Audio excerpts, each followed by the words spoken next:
La Java des Baleines en est à sa 4e année d'exploitation sur l'île de Ré, à quelques pas du phare des Baleines, un lieu atypique et unique destiné à tous les publics.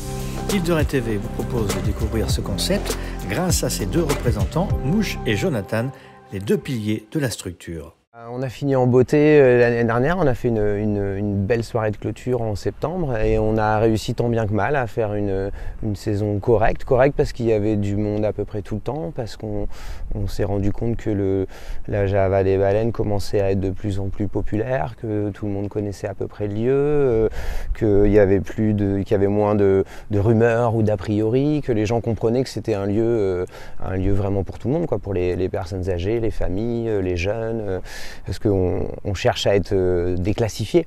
On a pu entendre au début, oui, mais c'est pour telle catégorie de personnes. Et non, en fait, c'est vraiment un lieu qu'on réfléchit, nous en tout cas, et sur lequel on cogite en permanence pour qu'il soit accessible à toutes les catégories de personnes. Donc on a fini plutôt une saison qui était chouette en création et avec une émulation assez forte, puisque aussi bien le public que tous les artistes, que toute notre équipe, on a été dans la générosité, la sincérité totale après tout ce qu'on avait subi, vécu tous sur ces premiers mois 2020. On a senti des vibrations fabuleuses l'année dernière. Et vraiment, le public, les équipes, les artistes, tout le monde a donné tout ce qu'il pouvait. Et donc, l'un dans l'autre, dans tout ce malheur, enfin dans tous les malheurs de cette année passée, on a eu cette poche de liberté, de vie, de création, de rencontres dans l'été qui a fait du bien à tout le monde, je pense. La Java des Baleines, c'est assez difficile à définir parce que c'est pas forcément un lieu typique qu'on peut avoir partout en France. La vocation de ce type de lieu, c'est d'être à la croisée de plein de chemins, c'est-à-dire on doit être et un lieu de vie sociale, un centre culturel, on est aussi un festival, on est un parc de jeux pour enfants, parc de jeux atypique, mais on peut en reparler après. On est un lieu de rencontre, on doit parfois, pourquoi pas, jouer le rôle de centre social, enfin avoir les assos, les amateurs qui puissent venir se produire. En fait, l'objectif d'un lieu comme celui-ci, c'est de créer une sorte de plage de village imaginaire ou idéalisée, et au fur et à mesure des années, de faire en sorte que les gens se l'approprient pour y faire. Et c'est là où justement la liste elle est longue, c'est du loisir, du culturel, du sport, etc., etc. La liste est longue. Île de Ré TV, carte blanche au Rété. Donc la saison 2021, un peu comme tout le monde, on la commence en boitant, puisque du coup on est sur un 18h-21h, c'est très court, même pas 18h-21h d'ailleurs, des 18h, 20h45, c'est très court, on peut pas vraiment proposer de programmation artistique, culturelle, on essaie de faire des petits pop-up, des petites créations, des trucs, des animations pour qu'il se passe quand même quelque chose. À partir du 9 juin, du coup, comme on peut aller jusqu'à 23h, on va commencer à proposer une programmation. Donc chaque année, c'est entre 50 et 100 concerts ou spectacles dans l'été qui se passent ici, de tout type de format, mais pas que des spectacles et des concerts. On a aussi toute une programmation jeune public avec Donin, mais avec aussi d'autres compagnies. Et après, il y a un ensemble d'autres concepts qui viennent se greffer tout au long de l'été. Donc il y a des résidences artistiques qui sont faites avec l'association La Belle Oya et un ensemble d'autres acteurs de l'île qui utilisent les lieux pour y faire des concepts. Il y a aussi des animations, des jeux qu'on construit nous-mêmes ici. Et puis, en dehors de cet aspect programmation, il y a le lieu en lui-même. Donc, par exemple, on peut aller se promener. Après, je peux vous montrer, cette année, on expose un artiste sur des statues en bois monumental. Et aussi le parc de jeux, qui est pour nous très très important, assez capital dans ce projet. Donc, cette année, on rajoute encore une dizaine de gros jeux en bois. Et en fait, on a un petit peu l'ambition, on va dire. Il n'y a pas vraiment d'espace pour les enfants sur l'île de Ré. Enfin, il y a des mini-golf ou des petites attractions ou quoi, mais il n'y a pas de vrai parc d'attractions. Il y a aussi les fêtes foraines. Et nous, on a pour ambition d'essayer de proposer, et c'est pour ça qu'on fait grossir le concept d'année en année, un parc d'attractions pour enfants, mais sans électricité et sans plastique. Donc on voudrait être en accord avec les grands principes de l'île, de respect de l'environnement, de se fondre dans le paysage, etc. Et c'est pour ça qu'on travaille essentiellement avec du vieux bois, du recyclage, images et qu'on fabrique la plupart de nos jeux, qu'on fait ensuite peindre par des artistes. Et donc ce parc de jeux, on le développe encore cette année. Et il y a d'autres concepts qui vont se greffer à côté du parc de jeux, mais qu'on va garder à l'état de surprise, parce qu'on est en train d'y travailler en ce moment, mais il y a des belles surprises normalement cette année pour les familles en plus. Les reportages d'Île-de-Ré TV. Donc voilà les exemples de jeux qu'on propose et qui sont peints par des artistes. Donc là c'est un jeu d'équilibre où il faut arriver à faire tenir le plus de vaches possible. On a là un jeu un peu type puzzle où il faut arriver par couleur à reconstituer la vague parfaite en faisant que les bords soient les uns contre les autres. Donc on a 3 couleurs de vagues. Donc c'est pareil, c'est des jeux sur lesquels, on travaille beaucoup sur l'esthétique de chaque jeu, avec nos artistes.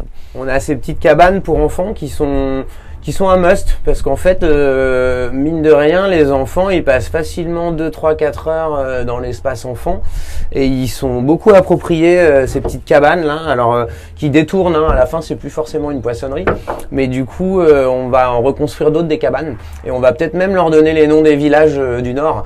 Donc on aura, parce que les enfants le soir ils font souvent des bandes, donc il y a une bande qui prend une cabane, une autre bande qui prend une autre cabane, donc on va peut-être faire les portingalais, les casserons et puis les villageois. Voilà, ça fait partie des trucs qu'on veut développer cette année.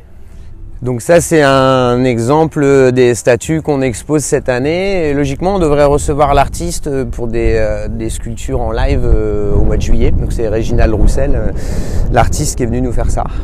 Donc là je suis au milieu de l'espace extérieur, et en fait le soir il y a des food trucks un petit peu partout, entre 2 et 4, 5 food trucks chaque soir qui proposent à manger. Il y a le bar extérieur avec des bocaux qu'on fait nous-mêmes l'hiver qui se trouve ici, et ensuite on rentre dans le chapiteau et c'est là que l'ambiance bat son plein. Entretien avec Jonathan et Mouche de la Java des baleines. Donc nous voici dans la Java. Présenter la Java, écoutez, elle vit beaucoup en fonction de ce qui s'y passe. Donc on est tout le temps en train de transformer les espaces, de déplacer les choses. Mais on a le théâtre d'ombre qui est ici. On a beaucoup de gens d'enfants ou quoi qui viennent faire des sortes de petits spectacles dans les soirées. Il y aura une exposition là devant qui n'est pas encore accrochée. Le fameux bar, un baby-foot, on a un beau billard aussi cette année là-bas, on a le piano qui est en libre accès, et puis après ça arrive sans arrêt, là l'espace il commence tout juste à s'installer, donc du coup le principe du lieu c'est la versatilité, c'est-à-dire en fonction de ce qui arrive, des rencontres, des gens, des artistes, etc., on fait évoluer le lieu dans l'été. Au niveau musical, à la Java, on ratisse vraiment très large. Dans notre programmation, on essaye vraiment de faire attention à ce que tout le monde puisse s'y retrouver à un moment ou à un autre, et on essaie de bosser avec le plus possible de locaux. Donc du coup, il y a pas mal de découvertes tout au long de l'été. Même nous, on est assez agréablement surpris souvent par ce qui se passe ici. Donc ça peut aller du jazz à la musette, en passant par de l'électro, de la chanson française, enfin voilà, on a vraiment tous les styles. Il y a aussi des animations qui se font autour de la danse. Donc cette année, il va y avoir pas mal de danse latine avec l'association de La Rochelle. Mais aussi d'autres danses, ça dépend vraiment de ce qu'on pourra faire ou pas faire cette année, puisque jusqu'à l'époque Covid, on avait les balles tous les samedis soirs, mais là on ne sait pas si ça va pouvoir repartir ou pas, on verra bien, personne ne peut savoir. Il y a les quiz, mais qui sont un peu spéciaux, c'est pas des quiz classiques, c'est des quiz un peu plus poussés qu'on fait à peu près une fois par semaine. On a aussi des concepts un peu de chiffres, de mots, de jeux comme ça qu'on fait avec les gens, sur lesquels on essaie de travailler avec des comédiens, et tous les petits numéros de cirque qui viennent souvent se greffer à partir du trapèze, du drap, sur soit le partenariat qu'on a avec Ophidi Circus, l'école de cirque de la Flotte, ou soit avec d'autres artistes de passage qui viennent utiliser le matériel. Île-de-Ré TV, un médium du groupe Île-de-Ré Communication. Et le futur du projet, c'est toujours un peu compliqué puisque chaque année, en fait, on a beaucoup de dossiers à faire avant de pouvoir s'installer ici et qu'il n'y a pas de vision sur du long terme. C'est-à-dire chaque année, on redemande des autorisations, ce qui est assez compliqué pour nous parce qu'en plus, c'est un projet pour l'instant qui est déficitaire, mais on va dire que c'est pas dramatique, on y croit, on pense que dans le futur, ça peut... Parce qu'on autofinance notre programmation et que c'est pas facile d'autofinancer une programmation culturelle. Donc ça, c'est notre problème. Mais après, le fait de ne pas avoir de vision long terme, ça nous empêche de penser un vrai aménagement de l'espace, de penser avec une logique paysagère, d'intégration du site dans le paysage, ce qu'on aimerait faire mais qui demanderait des vrais investissements. Et du coup, pas de vision long terme égale compliqué d'investir beaucoup d'argent sur quelque chose qui peut disparaître chaque année et qui n'a pas de fonds de commerce, parce qu'en fait c'est très précaire. Si on s'en va demain, nous on disparaît tout court, il n'y a pas de suite. Et donc on est plusieurs à habiter ici à l'année, donc on se pose plein de questions sur cette île, les gens, les autres et nous, sur comment on peut faire pour que ça soit pas qu'une île balnéaire ou qu'une île de résidence secondaire ou que j'aime beaucoup les retraités, on travaille avec beaucoup de retraités, mais pour qu'il y ait un vrai dynamisme au niveau des catégories de population. Et donc du coup, voilà, on est beaucoup à se poser la question, à se demander mais est-ce qu'on va vraiment pouvoir rester sur cette île ou est-ce qu'un jour ça deviendra plus possible avec toutes les problématiques qu'on connaît. Donc on rêve avec plein d'autres d'un tiers-lieu par exemple, d'un lieu où toute l'année il pourrait y avoir des artisans, des acteurs de la culture, du jardinage, des gens qui travaillent sur l'environnement, etc. Donc ça fait partie de nos rêves. Ouais. Mais là quand je dis ça, c'est pas la Java des baleines, c'est un ensemble de gens sur l'île qu'on croise tout au long de l'année et avec lesquels on réfléchit à ce genre de projet. Donc on essaye de s'organiser parce qu'on se dit qu'il faut être plusieurs et fédérés pour faire quelque chose sur cette île, parce que c'est vraiment... Chaque projet est tellement compliqué. De toute ma carrière dans le culturel, j'ai jamais vu un territoire aussi compliqué que celui de l'île de Ré. Et pourtant, j'ai travaillé un peu partout dans le monde. C'est le plus compliqué au niveau de tout ce qui va être autorisation. Il ne faut pas faire de bruit, il ne faut pas dépasser, il faut que tout soit bien rangé, il faut que. Et en fait, il y a tellement de il faut que qu'au bout d'un moment, on étouffe. Donc, faut vraiment être très en forme pour rester sur cette île et continuer d'avoir de l'espoir pour la changer en un territoire plus vivant, plus dynamique et pas seulement un musée pour les gens de passage, quoi.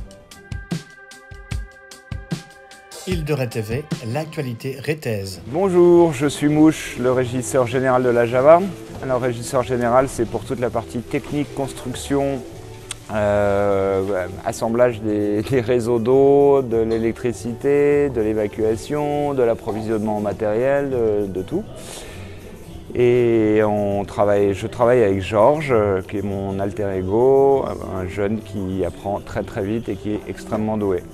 J'ai aussi le rôle de la comptabilité, de la transmission comptable, donc de la réception de toutes les factures et de toute l'organisation autour des événements, mais toujours en backup, c'est-à-dire la production en elle-même.